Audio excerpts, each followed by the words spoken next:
चले बेटा, एक्सरसाइज 7.2। अभी इसके अंदर भी हमें इनइक्वालिटीज़ को साइमल्टेनियसली सॉल्व करना है, लेकिन इसमें और प्रीवियस एक्सरसाइज के लास्ट क्वेश्चन के अंदर क्या डिफरेंस है ये पहले समझ लेते हैं। देखिए, इस क्वेश्चन के अंदर आपको दो इनइक्वालिटीज़ दे रखी है, या फिर कई बार ऐसे भी हो सकता है कि दो से ज़्यादा इनइक्वालिटीज़ देंगे, ज़्यादातर हो सकता है यहाँ पर 3 इनइक्वालिटीज़ दी है, और उसके साथ में नॉन नेगेटिविटी रेस्ट्रिक्शंस दिए हैं। नॉन नेगेटिविटी रेस्ट्रिक्शंस का मतलब होता है कि आपका जो सॉल्यूशन सेट है that will lie in first quadrant only. मतलब जब आप दिए गए इनइक्वालिटी के साथ में x इज ग्रेटर देन और equal to 0 and y is greater than और इक्वल टू 0 ये इनइक्वालिटीज भी जोड़ देते हो। जैसे पहले क्वेश्चन में अगर आप देखेंगे तो आपको 4 इनइक्वालिटीज का सेम सॉल्यूशन इंटरसेक्शन लेना है कि उनके अंदर कॉमन सॉल्यूशन कितना है जो चारों इनइक्वालिटीज को सेटिस्फाई करेगा। तो हर इनइक्वालिटी के अंदर आपको दिखेगा x is greater than 0 y is greater than 0, x is greater than 0 y is greater than equal to 1, x is greater than 0 y is greater than 0, x is greater than 0, यहां पर भी y is greater than 0 है। इस x is greater than और equal to 0 and y is greater than equal to 0, इस inequality को कहते हैं non negativity restrictions. Non negative restriction भी कह सकते हैं, क्योंकि ये रेस्ट्रिक्ट कर रहा है आपके सॉल्यूशंस को। देखिए, अगर ये नहीं होते तो सिर्फ इन दो इनइक्वालिटी का सॉल्यूशन हम सॉल्व करते जैसे पहले किया करते थे, और उसका सॉल्यूशन अनबाउंडेड होता था, इनफिनिट होता था, जिसको बाउंड ही नहीं है। लेकिन अभी इस तरीके की इनइक्वालिटीज आने की वजह से हो सकता है कि आपके सॉल्यूशन को बाउंडनेस मिल जाए। इनफिनिट तो वो तभी भी रहेगा, लेकिन अनबाउंडेड और इनफिनिट में फर्क है। देखिए, आपके पास अगर मान लो कि आपकी कोई एक ऐसी लाइन आ जाती है, ऐसी लाइन आ जाती है, एक ऐसी लाइन आ जाती है, और आपका सॉल्यूशन सिर्फ इतना बनता है, तो आपका सॉल्यूशन सिर्फ इस रीजन तक ही सीमित रह गया। समझ रहे हो बात को? और पहले क्या होता था, पहले एक लाइन ऐसी आ गई, दूसरी लाइन ऐसी आ गई, मान लो ये पूरा सॉल्यूशन हो गया, अब ऊपर बाउंड ही नहीं इसको। इस केस में भी सॉल्यूशन इनफिनिट है, क्योंकि इतने पार्ट में इनफिनिट पॉइंट्स होंगे, तो सॉल्यूशन तो यहाँ पर भी इनफिनिट है, यहाँ पर भी इनफिनिट है, लेकिन यहाँ पर बाउंडेड रीजन के अंदर सॉल्यूशन है, यहाँ पर अनबाउंडेड रीजन में है।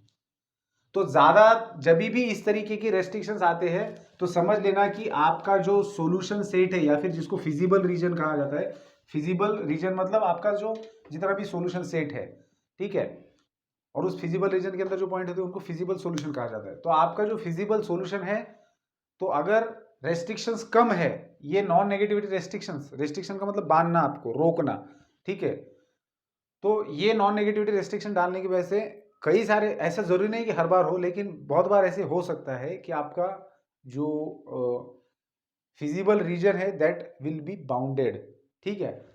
तो अब आपको क्या करना है, इनको भी ध्यान में रखना है। तो हमेशा याद रखना कि x इज ग्रेटर देन और equal to 0 and y is greater than और इक्वल टू 0, ये जो नॉन नेगेटिविटी रेस्ट्रिक्शन है, ये बेसिकली आपके ग्राफ को कहां पर ले जाते हैं। तो पहले तो मैं इनके बारे में बताता हूं, ये हमने सॉल्व भी किया है। x इज ग्रेटर देन और equal to 0, y is greater than और इक्वल टू 0, तो इसको हम लोग पहले इक्वेशन में कन्वर्ट करते हैं, x is 0 y is equal to 0। तो x इज 0 का मतलब क्या होता है, y एक्सिस, ये x इज 0 का इक्वेशन है, ये y इज इक्वल टू 0 का। अब आपको इन दोनों को साथ में सोचना है, इन दोनों का साइमल्टेनियस सॉल्यूशन क्या होगा। तो x is greater than equal to 0 का सॉल्यूशन आपको पता है कि राइट हैंड साइड है पूरा, और y इज इक्वल टू ऊपर वाला साइड है पूरा। तो इन दोनों का कॉमन पार्ट क्या बन गया, फर्स्ट क्वाड्रेंट। तो हमेशा याद रखना कि जब भी नॉन नेगेटिविटी रेस्ट्रिक्शन आएंगे तो इसके लिए आपको सॉल्यूशन लिखने की जरूरत नहीं है। अब ये आपके बैक ऑफ द माइंड होना चाहिए, है ना, कि जब भी x is greater than equal to 0, y is greater than equal to 0 दिख रहा है, इसका मतलब आपका शेडेड पोर्शन सिर्फ और सिर्फ फर्स्ट क्वाड्रेंट में दिखेगा आपको, ठीक है। चलिए, तो ये चीज ध्यान में लेते हुए चलिए अब हम लोग सॉल्यूशन लेते हैं। चलिए पहले वाले को सॉल्व करते हैं। तो सबसे पहले पहले वाले के अंदर आपका फर्स्ट इनइक्वालिटी है 3x plus 2y is less than और इक्वल टू 18। तो सबसे पहले तो इसको इक्वेशन में कन्वर्ट करेंगे, ठीक है। फिर हम लोग क्या करेंगे, put y is equal to 0 and x is equal to 0। तो y अगर 0 रख दिया तो x का वैल्यू मिला 6, सो देयरफॉर 6,0 एक पॉइंट है। x का वैल्यू 0 रख दिया तो y का वैल्यू मिल गया 9, so 0,9 is the second point. Next, 2x plus y is less than और इक्वल टू 10, इसको इक्वेशन में कन्वर्ट किया, then put y is equal to 0 and x is equal to 0। y का वैल्यू 0 रख दिया तो x का वैल्यू आपको मिला 5, तो 5,0 एक पॉइंट बन गया। x का वैल्यू 0 रख दिया तो y का वैल्यू 10, मतलब 0,10, ये दूसरा पॉइंट है। चलिए अब दोनों भी लाइंस को ड्रॉ करते हैं। अब ये जो मैं निकाल रहा हूँ ये प्रॉपर ग्राफ नहीं निकाल रहा हूँ मैं, आपके पास ग्राफ पेपर हो तो आप सही तरीके से निकाल सकते हो। देखो कई बार ऐसे होता है लीनियर प्रोग्रामिंग में कि जो एक्स और वाई के कोएफिशिएंट वो काफ़ी बड़े दिए हुए रहते हैं, 100, 150 ऐसे कुछ भी हो सकता है। तो आपको प्रॉपर स्केल लेना पड़ेगा फिर कि 1 centimetre is equal to 50 units, 100 units, इस प्रकार से जितना बड़ा नंबर है उसके हिसाब से। ठीक है, तो अभी तो कोई दिक्कत नहीं है। 6,0 एंड 0,9 है, तो मैं यहाँ पर 6,0 लेता हूँ तो यहाँ पर 9 ले लूँगा, इससे थोड़ा बड़ा होना चाहिए 9। तो ये 0,9 है, ये 6,0 है। तो आपका जो पहला लाइन है ये वाला लाइन, तो ये इन दो पॉइंट्स में से पास हो रहा है, तो ये हो गया मेरा वो वाला लाइन। तो जब भी आप ग्राफ निकालेंगे, लाइन ड्रॉ करेंगे, तो लाइन के एंड में आपको इस इक्वेशन को लिखना है 3x + 2y = 18, ताकि कंफ्यूजन ना हो आपका। फिर नेक्स्ट लाइन कहाँ से जा रही है? 5,0 में से, मतलब यहाँ पर कहीं पर तो भी पॉइंट है 5,0, और दूसरा पॉइंट है 0,10, मतलब इसके ऊपर है, यहाँ पर मान लेते 0,10। तो इन दो पॉइंट्स में से आपकी लाइन पास हो रही है कुछ इस प्रकार से। ठीक है, चले मैं इसका काम हो गया, इसको हटा देता हूँ। अभी पॉइंट्स निकाल लिए, इसका काम हो गया।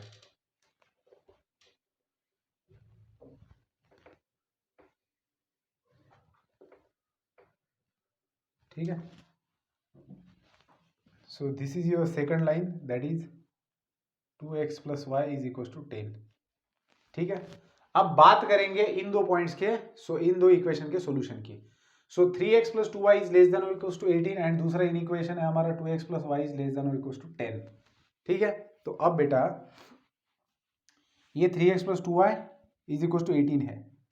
तो इस लाइन ने प्लेन को दो हिस्सों में बांटा है, तो ओरिजिन वाला साइड हमें दिख रहा है, तो नीचे वाला सॉल्यूशन सेट है या ऊपर वाला, कैसे डिसाइड करेंगे? नीचे वाले प्लेन में से ओरिजिन हमारे पास है, तो ओरिजिन को इसके अंदर रख के देखेंगे कि क्या ये सॉल्यूशन दे रहा है। तो x = 0 रखा, y = 0 रखा, विच इज <= 18, जो सही है। अगर x और y की जगह 0 रखते हो तो 0 <= 18, 0 18 से छोटा है। तो अगर छोटा है तो इसका मतलब इस लाइन के नीचे वाला पोर्शन पूरा का पूरा सॉल्यूशन सेट है। लेकिन आपको सेकंड, थर्ड और फोर्थ क्वाड्रेंट के अंदर सॉल्यूशन को, मतलब रीजन को शेड करने की जरूरत नहीं। क्यों? रीजन ये है कि आपको इनइक्वालिटीज का भी तो ध्यान रखना है। x = 0, ये है x = 0 और ये है y = 0। तो इन इक्वालिटी के हिसाब से इन दो इनइक्वालिटी का सॉल्यूशन क्या है? फर्स्ट क्वाड्रेंट है। तो आपको सबका सामायिक पोर्शन लेना है ना। आप समझने के लिए ऐसा कर सकते हो कि इस लाइन के पूरा नीचे का सॉल्यूशन है, फिर इसके बाद में नेक्स्ट जो लाइन है 2x + y, इसका भी ओरिजिन साइड इसके अंदर रख के देखते हैं। तो 0 छोटा है, इसका मतलब इस लाइन के नीचे वाला पोर्शन, इस लाइन के नीचे वाला पोर्शन, और x एक्सिस के राइट वाला पोर्शन, y एक्सिस के ऊपर वाला पोर्शन। तो इन सब में कॉमन पोर्शन कितना है? बस इतना कॉमन पोर्शन है। देखिए, x एक्सिस के ऊपर का, y एक्सिस के राइट का, फिर इस लाइन के नीचे का, इस लाइन के नीचे का, तो इनमें कॉमन बस इतना ही दिखाई दे रहा है। दिख रहा है आपको? अब आपको लगेगा कि इस लाइन के नीचे का ये सॉल्यूशन है, हाँ, लेकिन वो सभी में कॉमन नहीं है। तो चारों इनइक्वालिटी को सेटिस्फाई करेगा वो, बस इतना सॉल्यूशन है। अब ये दो लाइन जहां पर इंटरसेक्ट हो रही है वहां पर एक पॉइंट दिख रहा है, फिर यहाँ पर एक पॉइंट है, यहाँ पर एक पॉइंट है और यहाँ पर एक पॉइंट है। तो आप ऐसे एक पॉलीगॉन बना सकते हो जिसको आप नाम देके बोल सकते हो फिजिबल रीजन। ठीक है ना? अगर मान लो इसको O नाम दिया है, ये A है, ये B है, ये C है, तो लिखेंगे कैसे? सॉल्यूशन, इसको बोलते हैं पॉलीगोनल रीजन। ठीक है ना? ये क्लोज्ड होता है और इसके साइड्स होते हैं, बाउंडेड होता है। ठीक है ना? अब क्योंकि ये एक्स्ट्रा की, देखो अगर ये रेस्ट्रिक्शन, दो रेस्ट्रिक्शन नहीं होते तो आपका सॉल्यूशन सेट क्या होता पता है?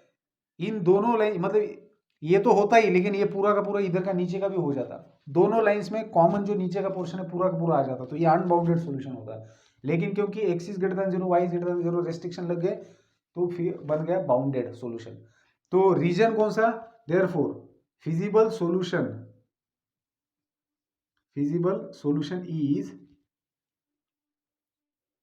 Is a polygon. कौन सा पॉलीगॉन?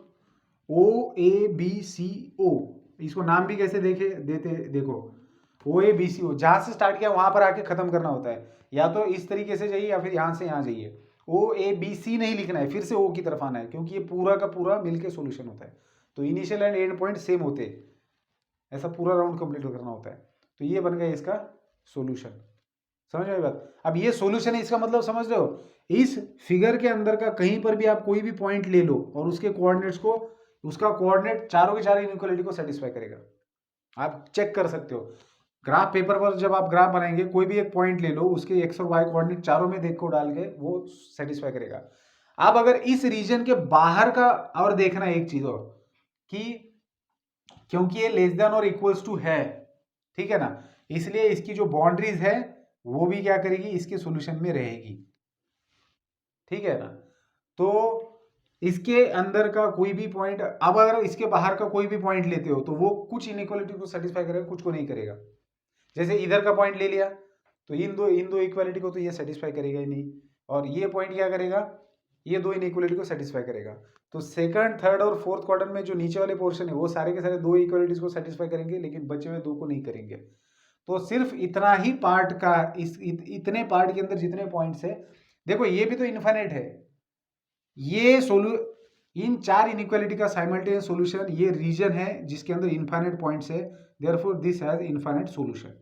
इसलिए हम कभी सॉल्यूशन 1 2 4 इनफाइनाइट ऐसी बात ही नहीं करते, हम सीधा रीजन की बात करते हैं, क्योंकि उसके अंदर हमें पता है ये प्लेन है तो इसके अंदर इनफाइनाइट पॉइंट रहेंगे। इसलिए हम कहते हैं कि सॉल्यूशन जो है वो रीजन से बताइए कितना बड़ा रीजन सॉल्यूशन है। बस यहाँ पर सॉल्यूशन होगा, इनफाइनाइट इस केस में भी है, लेकिन ये बाउंडेड है, बंधा हुआ है। इसके पहले के जितने सॉल्यूशन देखे थे उसका एक एंड ओपन रहता था, इसलिए उसको एरोज दिखाने पड़ते थे कि जाओ भाई जितने दूर जा सकते हो चले जाओ, तो ये अनबाउंडेड होता था, ठीक है ना। अब ये बाउंड हो गया है सॉल्यूशन, ठीक है। इसी प्रकार से बाकी के भी आपको करने हैं। अब ये वाला आप खुद करके देखना, ठीक है। इस वाले की मैं बात करता हूँ, क्योंकि इसके अंदर y is greater than equal to 1 हुआ है, तो इससे कोई फर्क नहीं पड़ता। कैसे नहीं पड़ता देखिए मैं आपको बताता हूँ।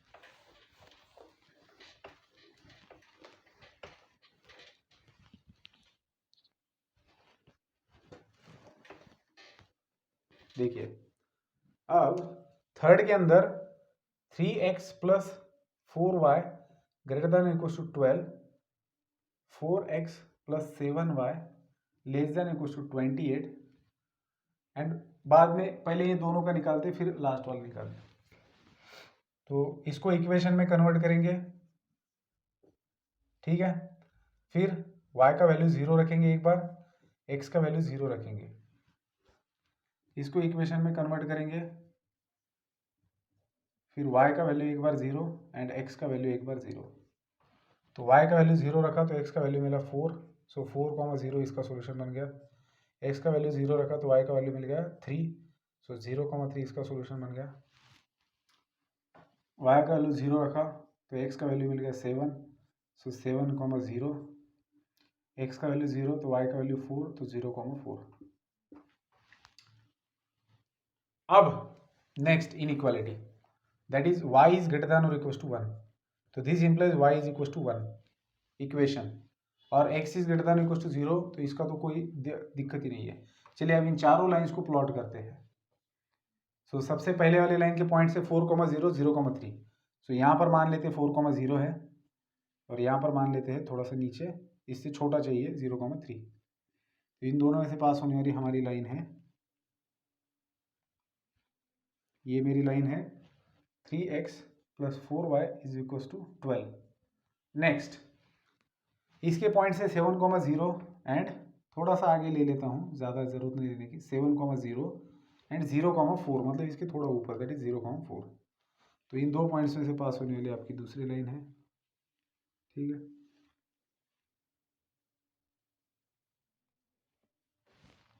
जो भी है, नेक्स्ट है आपके पास बेटा y is equal to 1। y is equal to 1 क्या होता है, यहां पर होगा y इज इक्वल टू 1, समझते हो ना, a line passing through the y coordinate जिसका 1 है and parallel to the x axis, तो x एक्सिस को पैरेलल ये लाइन रहेगी इस प्रकार से। तो और ये एक इनइक्वालिटी है, that is x is greater than equal to 0, मतलब उसको आप लिखेंगे x इज इक्वल टू 0, तो वो बन गया y axis. So this is x is equal to 0। ये 4 लाइन है आपके पास और ये लाइन है आपकी y इज इक्वल टू 1। ठीक है, अब बात करेंगे हर किसी के सॉल्यूशन की। तो 3x plus 4y is equal to 12, इस लाइन के पास ओरिजिन साइड है, नॉन ओरिजिन है, तो ओरिजिन इसके अंदर डाल के देखेंगे। ओरिजिन डाल के देखा हमने, तो ओरिजिन डालेंगे तो 0 is greater than equal to 12 आ रहा है, तो 0 तो 12 से बड़ा नहीं है बेटा, तो इसका मतलब इस लाइन के नीचे वाला पोर्शन सॉल्यूशन नहीं होगा, तो ऊपर वाला पोर्शन होगा। ठीक है, तो ये बात हमें, ठीक है, ये इसके ऊपर का, तो समझने के लिए आप पेंसिल से इसको थोड़ा सा ऐसे कर सकते हो, इसके ऊपर का। ठीक है, तो थोड़ा सा एरोज भी छोटे छोटे दे देना। फिर नेक्स्ट, वैसे तो ध्यान में ही रखिए क्योंकि बहुत ज़्यादा फिर मिक्सअप हो जाता है, एक्चुअल शेडेड रीजन अच्छे से दिखना चाहिए। तो मैं फिर सिर्फ ध्यान में रखना आप लोग कि ये जो लाइन है इसके ऊपर का पूरा सॉल्यूशन। ठीक है, ये जो लाइन है हमारा इसके ऊपर का पूरा सॉल्यूशन। फिर बात करेंगे इसकी। अब इस लाइन का भी ओरिजिन साइड नॉन ओरिजिन है, तो इसके अंदर भी ओरिजिन डालेंगे, तो 0 इज लेस देन इक्वल 28, तो ठीक है, तो इस लाइन के नीचे का। तो बस अब इन्हीं दो इक्वालिटी से हमें समझ में आ गया कि जो भी सॉल्यूशन रहेगा इन दो लाइंस के बीच में होने वाला है, तो इस लाइन के ऊपर, इस लाइन के नीचे। अब बात करते हैं x इज इक्वल टू 0 की, तो इस लाइन, क्योंकि ये ग्रेटर देन 0 है, तो इस लाइन के इधर का। ठीक है, तो इस लाइन के इधर का दो, इस लाइन के ऊपर का और इस लाइन के नीचे का। अब बात करते हैं y इज इक्वल टू 1 की, तो इस लाइन की एक ओरिजिन साइड है, नॉन ओरिजिन साइड है, तो आपके पास क्या है, y is greater than equal to 0। तो अगर मैं यहाँ पर 0 डाल देता हूँ, तो क्या 0 ग्रेटर देन इक्वल टू 1 है? नहीं है, तो इसका मतलब क्या कि ओरिजिन वाला साइड सॉल्यूशन नहीं रहेगा, इस लाइन के ऊपर का सॉल्यूशन रहेगा। तो देखिए इस लाइन के नीचे का, सॉरी, इस लाइन के ऊपर का 3x plus 4y is equal to 12 के ऊपर का और इस लाइन के नीचे का, फिर इस लाइन के ऊपर का और इसके इधर का, मतलब ये वाला पार्ट सॉल्यूशन बन गया है। ध्यान से देखना, देखिए x इज इक्वल टू 0 मतलब y एक्सिस के राइट वाला सॉल्यूशन है, फिर ये जो हॉरिजॉन्टल लाइन है y इज इक्वल टू इसके ऊपर वाला सॉल्यूशन है, फिर इस लाइन के नीचे वाला सॉल्यूशन है इसके ऊपर वाला, तो इन चारों को सेटिस्फाई करेगा वो बस यही एरिया है। देख रहे हो आप लोग? तो मुझे यहाँ पर क्या बताना था कि जरूरी नहीं कि हर बार restriction x is greater than 0 और वाई इज ग्रेटर देन 0, ऐसे भी हो सकता है कि इस प्रकार से भी लाइन दे दी। ठीक है, तो अब आपका सॉल्यूशन रीजन क्या बन गया, 1 2 3 एंड 4 पॉइंट्स आपको दिख रहे हैं, तो कुछ भी नाम दे देना, ए बी सी डी। तो फिजिबल रीजन कौन सा बन गया आपका, A B C D and फिर से ए, कंप्लीट करना है रीजन को, तो ये हो गया आपका फिजिबल रीजन। तो इसके अंदर जितने भी पॉइंट्स आएंगे वो सारे के सारे सभी इनइक्वालिटीज को सेटिस्फाई करेंगे और ये बाउंडेड है। ठीक है बेटा, इसी प्रकार से फोर्थ वाला करना है। फोर्थ वाले के अंदर 3 इनइक्वालिटीज है, कोई दिक्कत नहीं है, नॉन नेगेटिविटी रेस्ट्रिक्शन है, मतलब फर्स्ट क्वाड्रेंट में ही सॉल्यूशन रहेगा, इसके ऊपर इसके इधर, और ये तीनों के अंदर देखना कौन सा कॉमन आता है। ठीक है, फिर बात करेंगे फिफ्थ वाले की, अभी क्वेश्चन नंबर 5 की। तो फोर्थ वाला मैं आपको होमवर्क के लिए दे रहा हूँ। देखो वैसे भी एलपीपी के अंदर अब मुझे यही सारी चीजें सॉल्व करनी है, यही सारे रीजन्स हमें निकालने हैं, तो वहां पर भी रिवीजन हो जाएगा। अगर नहीं समझ में आता है तो पूछ सकते हो आप लोग, आगे भी हमें इनइक्वालिटीज ही सॉल्व करनी है। तो अभी फिफ्थ वाले के अंदर क्या क्या दिया है इसके बाद मैं बात करता हूँ। देखिए फिफ्थ वाले में एक इनइक्वालिटी ऐसी दी है, तो बेसिकली इसके अंदर दो चीजें है, एक तो x greater than equal to 0 की बात हो रही है और x is less than equal to 3 की बात हो रही है, तो इसको तोड़ के देखना है आपको। फिर y is less than equal to 3 की बात हो रही है, ग्रेटर देन इक्वल टू 0, मतलब y is greater than equal to 0 and y is less than equal to 3 की बात हो रही है।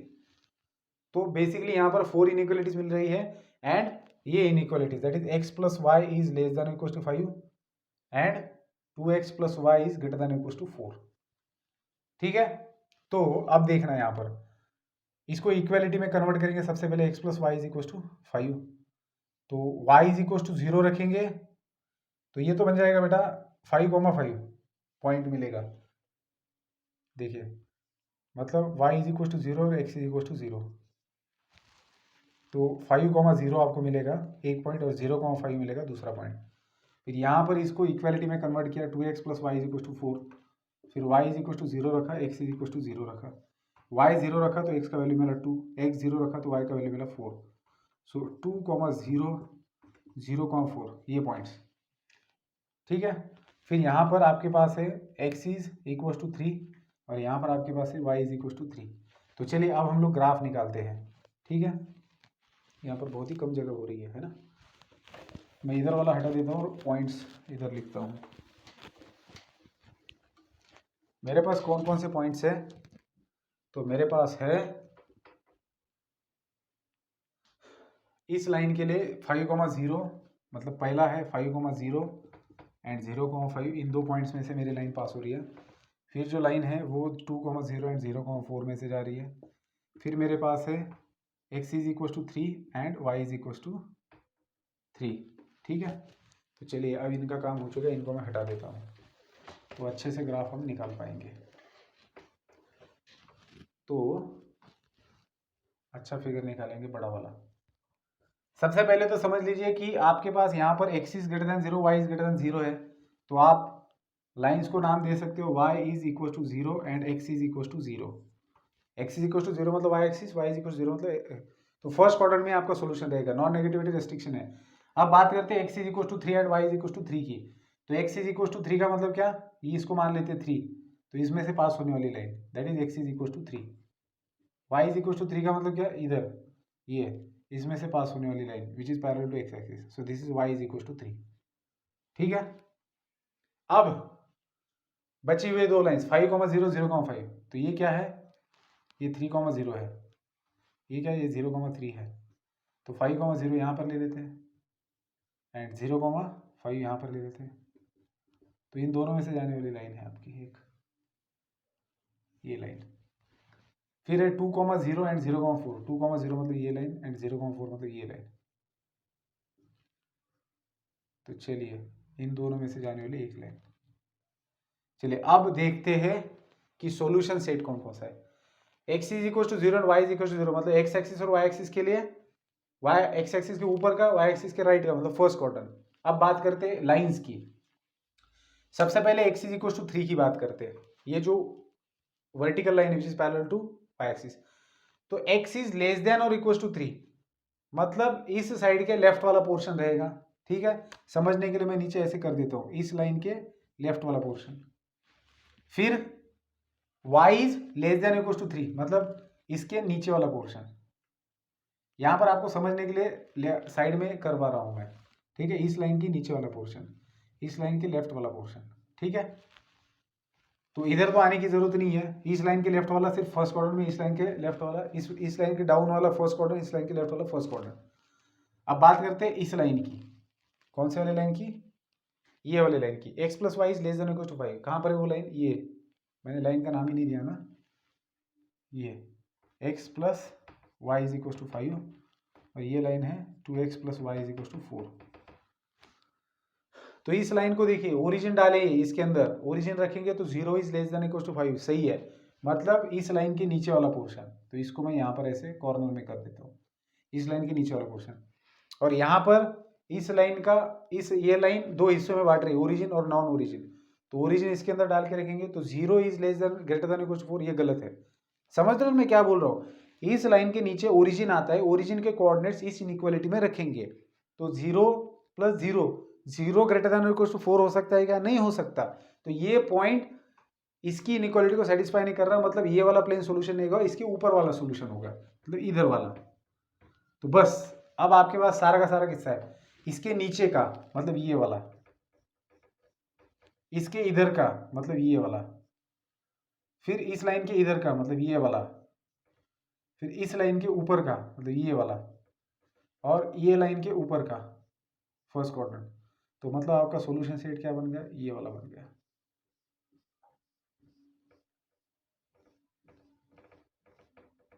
बाउंड्रीज को भी डार्क करना है क्योंकि less than equal to strictly नहीं है। तो सॉल्यूशन सेट क्या बन गया, ए बी सी डी ई, ये छोटे छोटे पॉइंट देख लेना यहाँ पर। तो फिजिबल रीजन क्या बन गया, ए बी सी डी ई ए, ये बन गया आपका फिजिबल रीजन। तो ये है आपका सॉल्यूशन बेटा, शेडेड पार्ट। समझ आई बात। तो ये था क्वेश्चन नंबर 5, ठीक है। तो अभी इसके बाद में क्वेश्चन नंबर 6, 7 एंड 8, ठीक है। तो 7th एंड 8th की बात मैं करूंगा, 6th आपको होमवर्क के लिए है। अच्छा चलिए 6 भी एक बार ले लेता हूँ क्योंकि अनबाउंडेड रीजन है, कोई दिक्कत नहीं है, वही सेम तरीके का क्वेश्चन है, अनबाउंडेड रीजन आएगा, आप खुद भी करके देख सकते हो। 6 आप लोग होमवर्क के लिए ले लेना। मैं 7th और 8th की बात करूंगा। 7th और 8th में भी कोई डिफरेंस नहीं है, बस वर्ड प्रॉब्लम दिया है, उसको प्रॉब्लम में कन्वर्ट करना है, तो वो कैसे किया जाता है वो मैं डिस्कस करता हूँ आपके साथ में। चलिए बेटा, ये जो क्वेश्चन नंबर 7 है, इसके अंदर आपको वर्ड, ये वर्ड प्रॉब्लम, जैसे लीनियर इक्वेशंस के अंदर आपको वर्ड प्रॉब्लम देते थे, फिर आप दिए गए इन्फॉर्मेशन से इक्वेशंस बनाते थे और फिर उसको सॉल्व करके नतीजे पर आते थे। सेम तरीका है यहाँ पर, आपको इन इक्वेशंस फॉर्म करने और फिर उन इन इक्वेशंस को ग्राफिकली सॉल्व करना है, जैसे हमने पहले सॉल्व किया था। तो मेरा काम कहाँ तक है, सिर्फ मैं आपको यहाँ पर बताऊंगा कि कैसे इन इक्वेशंस बनाए जाते हैं। एक बार बनने के बाद में वो प्रॉब्लम तैयार हो जाएगा जो हमने पहले सॉल्व किए थे उसके जैसा, तो उसका सॉल्यूशन तो इजीली आप फाइंड आउट कर पाएंगे। तो देखिए, सबसे पहले इन्फॉर्मेशन को केयरफुली पढ़ना चाहिए कि एक कंपनी है which is producing 2 types of articles A and B.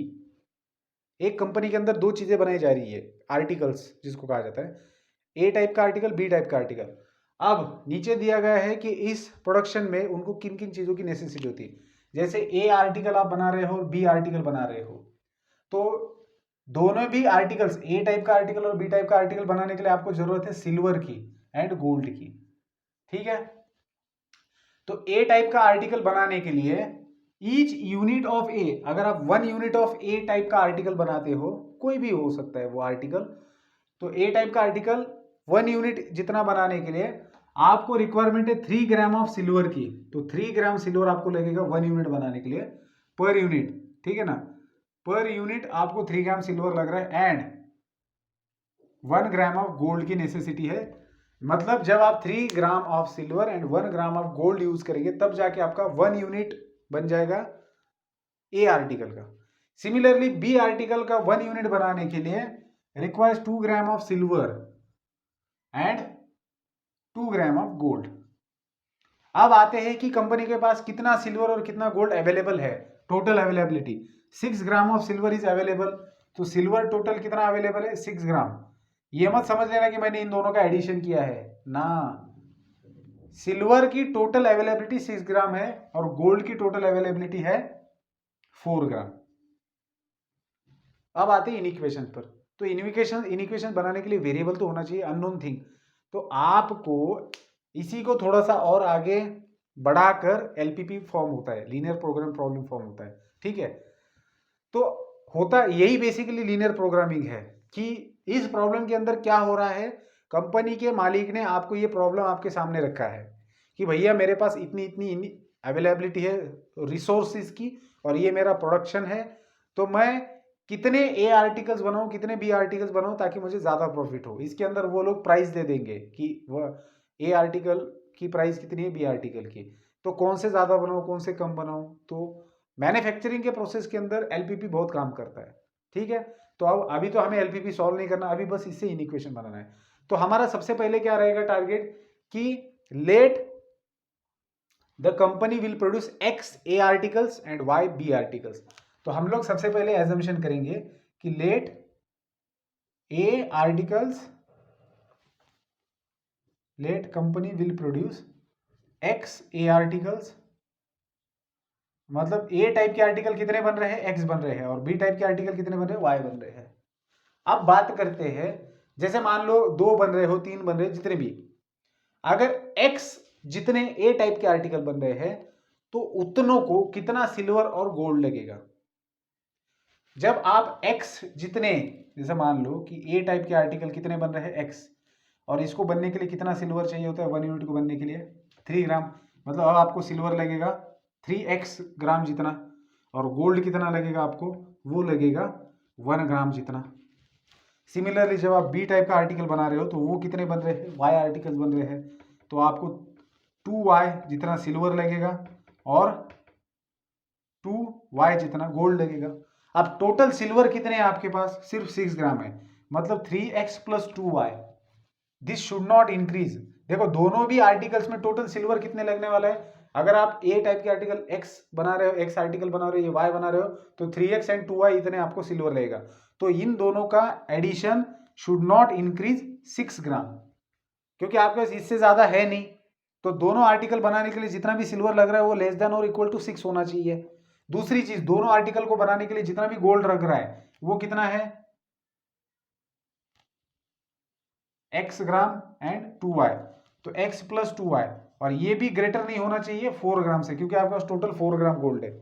तो दोनों आर्टिकल को बनाने के लिए जितना भी गोल्ड लग रहा है 2x plus 2y that should not exceed 4। तो ये तो दो इनइक्वेशंस बन गए हैं। अब बात करते हैं, आप जितना भी आर्टिकल ए बना रहे हो और बी बना रहे हो, X and Y represent number of A articles, number of B articles. अब नेगेटिव में तो आर्टिकल्स नहीं बन सकते, या तो जीरो बनेंगे, मतलब ऐसा हो सकता है कि आपको ए टाइप का आर्टिकल बनाना ही ना पड़े, आप सीधा बी टाइप के सारे बना दो। तो यहां पर प्रोडक्शन में compulsory X is greater than equal to 0 and Y is greater than equal to 0 non negativity restriction आएगी, क्योंकि एक्स क्या है, कितने आप ए टाइप के आर्टिकल बना रहे हो, वाई क्या है, कितने आप बी टाइप के आर्टिकल बना रहे हो, तो वो तो ग्रेटर देन और इक्वल टू 0 ही रहेंगे, क्योंकि वो तो नेगेटिव में नहीं बन सकते। हाँ, ये हो सकता है कि ए टाइप की 0 बने या फिर बी टाइप की 0 बने, इस प्रकार से, है ना। तो नॉन नेगेटिविटी रेस्ट्रिक्शन रहेंगे। तो ये बन गया आपका इनइक्वेशंस। इस चीज से आपको क्या बनाने थे, inequations, construct inequations and find feasible solution.